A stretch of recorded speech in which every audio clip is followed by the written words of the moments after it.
తాకట్లో ఉన్న మీ బంగారాన్ని విడిపించి ఆ రోజు ఆన్లైన్ రేటుకి కొంటాం. Sharma gold company. అందరికీ నమస్కారం. నా పేరు మాధురి. మీరు చూస్తున్నది సుమన్ టీవీ నెట్వర్క్. మరి మే 1వ తారీఖు నుంచి 15 తారీఖు వరకు ద్వాదశ రాసుల వారికి ఎలా ఉండబోతుందో మనకు తెలియజేయడానికి మనతో పాటు ఉన్నారు ప్రముఖ జ్యోతిష్య పండితులు బ్రహ్మశ్రీ నందిబట్ల శ్రీహరి శర్మ గురువు గారు. నమస్కారం గురువు గారు. వాగర్థ వివ సంపృక్తౌ వాగర్థ ప్రతిపత్తయే జగతః పితరౌ వందే పార్వతీ పరమేశ్వరౌ. ఆదిత్యాయ చ సోమాయ మంగళాయ బుధాయ చ గురు శుక్ర శనిభ్యశ్చ రాహవే కేతవే నమః. శృంగేరి జగద్గురు పీఠాధిపతులకి, కంచి పీఠాధిపతులకి నమస్కారములు తెలియజేసుకుంటూ కార్యక్రమాన్ని ప్రారంభిద్దాం. గురుగారి, కర్కాటక రాశి వారికి మరి 15 రోజులు ఎలా ఉండబోతుందంటారు? ద్వాదశ రాశుల వారికి మే 1వ తారీఖు నుంచి 15వ తారీఖు వరకు ఎలా ఉండబోతుంది, ఏ రోజుల్లో ఎటువంటి ఇబ్బందులు ఉంటాయి, అలాగే ఏ రోజుల్లో ఖర్చులు ఎక్కువగా ఉంటాయి, ఆదాయం ఎక్కువగా ఉంటుంది, ఎటువంటి నియమాలు పాటించాలి అనేటువంటి విషయాల గురించి క్లుప్తంగా తెలియజేసుకునే ప్రయత్నం చేద్దాం.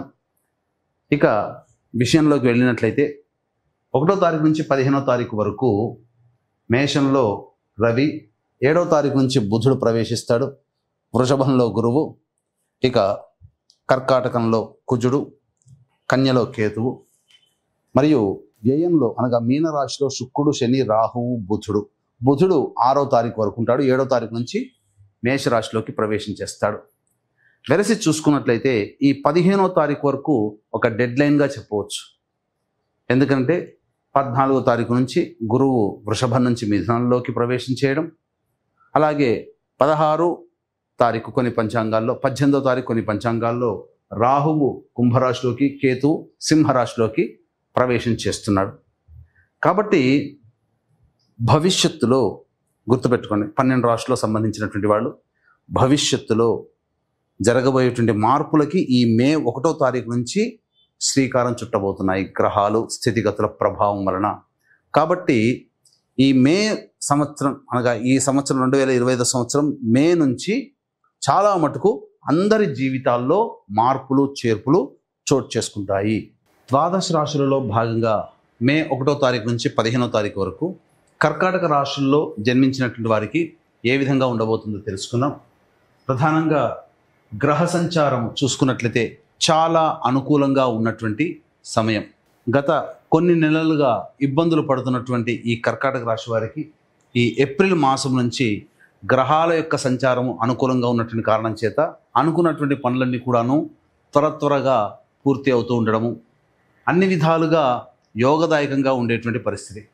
చూసుకున్నట్లయితే గురువు లాభస్థానంలో, దశమంలో రవి బుధుడు, అలాగే నవమ స్థానంలో శుక్ర రాహు శని బుధుల యొక్క కలయిక.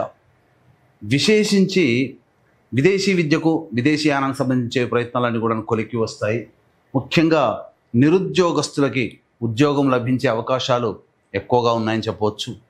అలాగే ప్రమోషన్లతో కూడుకున్నటువంటి బదిలీలు ఈ యొక్క కర్కాటక రాశిలో జన్మించినటువంటి వారికి సంభవించబోతుంది.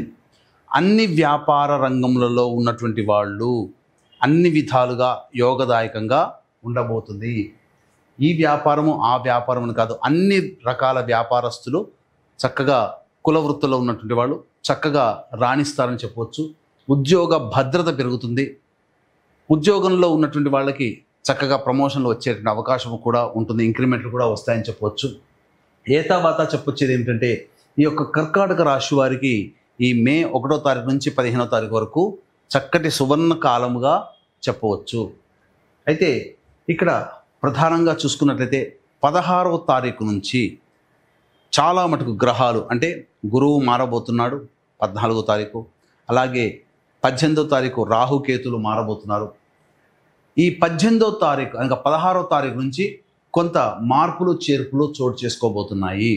అనుకున్నటువంటి పనులలో కొన్ని ఇబ్బందికర పరిస్థితులు ఒక వారం రోజుల ముందరనే మీకు గోచరమవుతాయి. కాబట్టి వచ్చేటువంటి భవిష్యత్తులు అనగా 16వ తారీఖు నుంచి వచ్చేటువంటి ఇబ్బందికర పరిస్థితులకి సమాయత్తం కావడానికి మీ మనస్సుని సిద్ధం చేసుకోండి. ఎందుకు అనంటే అష్టమ రాహువు, ద్వితీయ కేతువు ప్రభావము, అలాగే ప్రధానంగా గురువు వ్యయస్థాన స్థితి, ఈ కారణాల వల్ల కొంత ఇబ్బందికర పరిస్థితులు మే 16 నుంచి ఈ కర్కాటక రాశిలో జన్మించినటువంటి వారు పొందుతారని చెప్పవచ్చు. వివాహం కావాల్సినటువంటి అబ్బాయిలకి అమ్మాయిలకి సంబంధించి వివాహ ప్రయత్నాలు చక్కగా యోగవంతంగా ముగుస్తాయి. చక్కగా జీవిత భాగస్వామిని పొందే అవకాశం గోచరమవుతుంది.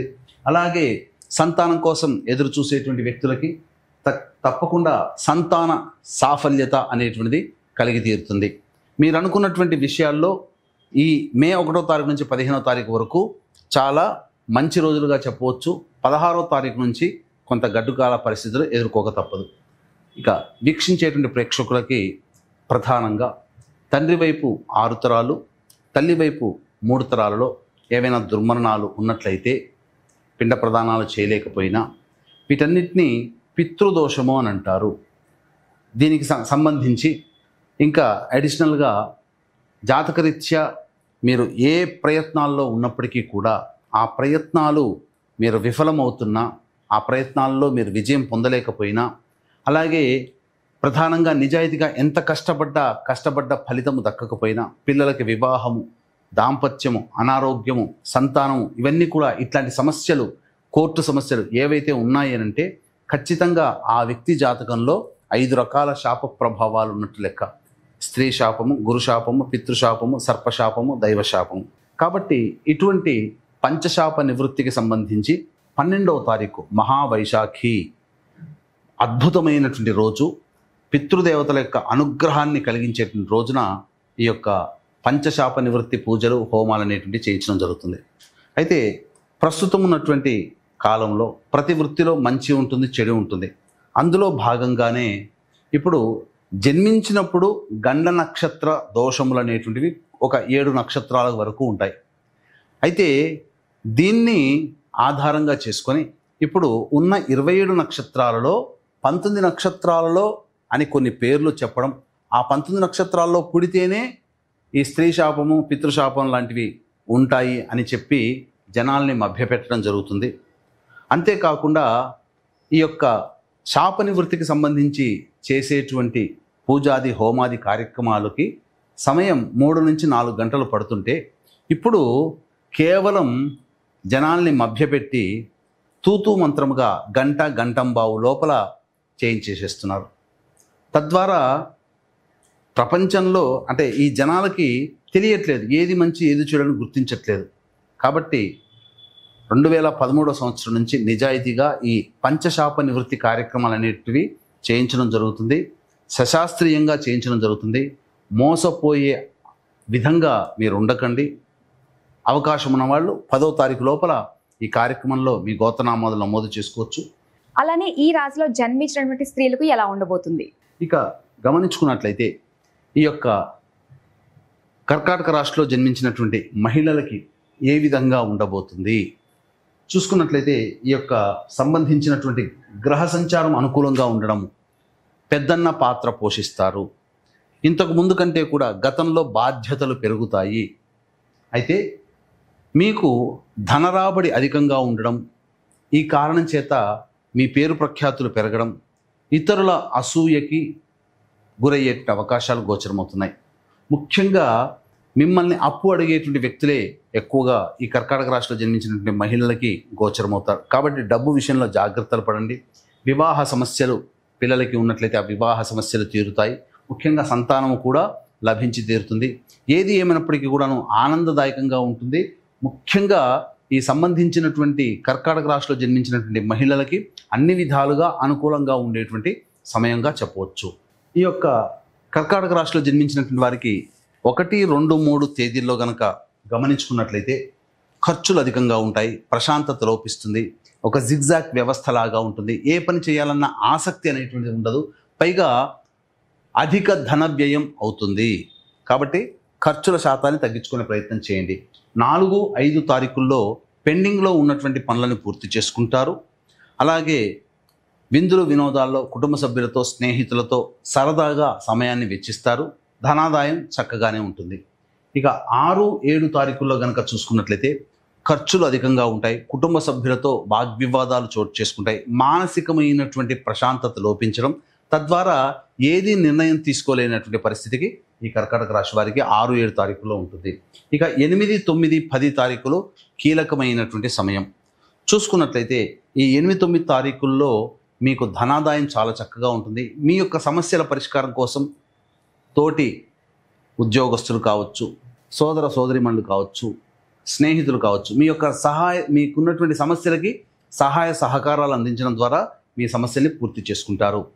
పాత మిత్రులను కలిసే అవకాశం గోచరమవుతుంది. ఇక 11, 12, 13, 14, 15 ఈ తేదీలలో మీకు ఖర్చులు అధికంగా ఉంటాయి. వాహనాన్ని నడిపేటప్పుడు జాగ్రత్తలు పాటించాలి. తల్లిగారి ఆరోగ్యం పట్ల శ్రద్ధ వహించాలి. అలాగే గృహోపకరణాలకి మరియు వాహన మరమ్మతులకి ఎక్కువగా ఖర్చులు చేయాల్సినటువంటి పరిస్థితి ఏర్పడుతుంది. 13, 14, 15 తారీఖుల్లో మీ ఆరోగ్యం పట్ల శ్రద్ధ వహించాలి. ఏ తర్వాత 4, 5, 8, 9, 10 తారీఖుల్లో ధనాదాయము, అన్ని రకాలుగా సంతోషము. మిగతా రోజుల్లో ఇబ్బందికర పరిస్థితుల్లో మొట్టమొదలే చెప్పుకున్నాము. 16వ తారీఖు నుంచి గ్రహాలు మారబోతున్నాయి. దానికి వారం రోజుల ముందుగానే మీరు సంసిద్ధులుగా ఉండాలి అని చెప్పి చూశారు కదా. 4, 5, 8, 9 అంటే ఉన్న 15 రోజుల్లో ఒక 5 రోజులు తప్ప మిగతా అన్ని రోజులు మీకు అనుకూలముగా లేవు. అంటే 10 రోజులు మీకు ఇబ్బందిగా ఉంటున్నాయి. కాబట్టి భవిష్యత్తుకి ఇది సూచనగా మీరు తీసుకోండి. మెంటల్లీ ప్రిపేర్ అవ్వండి. ఏదైనా కానీ దైవానుగ్రహంతో మీ సమస్యల్ని పరిష్కరించుకుంటామనే ఆత్మవిశ్వాసంతో ముందడుగు వేయండి. అన్ని విధాలుగా మీకు గ్రహాలు అనుకూలంగా ఉంటాయి. ఏ పరిహారాలు చేసుకున్నట్లయితే కాస్త ఉపశమనంగా ఉంటుందంటారు గురుగారు? చూసుకున్నట్లయితే ఈ యొక్క కర్కాటక రాశిలో జన్మించినటువంటి వారు సమస్యల పరిష్కారం కోసం ప్రతిరోజు కాలభైరవాష్టక పారాయణం, సర్వదేవకృత లక్ష్మీ స్తోత్ర పారాయణం చేసుకున్నట్లయితే చాలా మటుకు సమస్యల నుంచి బయటపడతారని చెప్పవచ్చు. సర్వం శ్రీ ఉమామహేశ్వర పరబ్రహ్మార్పణమస్తు.